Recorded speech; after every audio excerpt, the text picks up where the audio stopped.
Nako, mag-harvest na naman tayo. Iba namang ano to.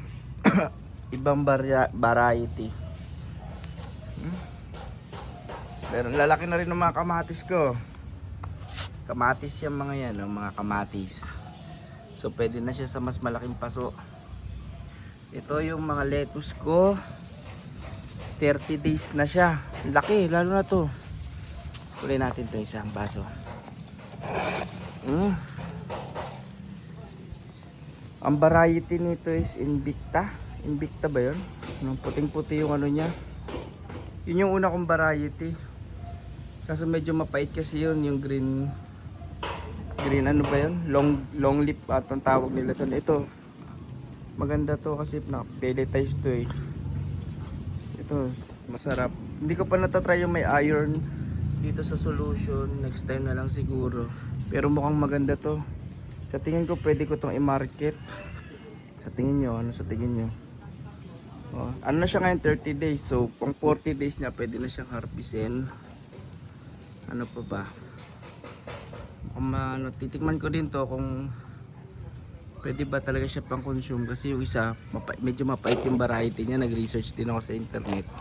Yung ganun palang variety is mapait talaga ito. Tingnan natin to kung ano. Ito siya. Ano lang to, ilang heads to? Ito 18 heads, 12 heads. Pero ganyan nakakapal yan. 12 lang kasi to eh, 12 na butas. Tapos ito 18. So 30 lang to lahat, 30. Yun, hindi 18 heads din yun kasi hindi ko na nalagyan kasi naubusan ako ng solution. Ayan, tingnan nyo. Ito lalo na to. Ito kamatis naman to ni Mrs. Pero pinalaki ko. 9 to 9 na kamatis. Pero matagal to, 2 months ata to bago magbunga tong kamatis. Tsaka pag-aaralan ko pa kung paano. Ayan, ayan. Nakita nyo. Meron pa ako dito mga nakapunla. Naka low water. Ano tawag dito? Bottom watering. Ito, pwede na to. Siguro pag 40. Ito mas maganda tong variety nito. Pero may sinasabi sila ng yung Olmeti na variety, hindi ko pa na-try. Trinay ko muna itong isa. Invictus naman ang tawag nila dito. Pero parang ito nga yung pinasasangyup sa itsura niya pa lang. Okay naman, kahit pa paano hindi siya inatake ng mga trips. Swerte yan lang talaga. Yan.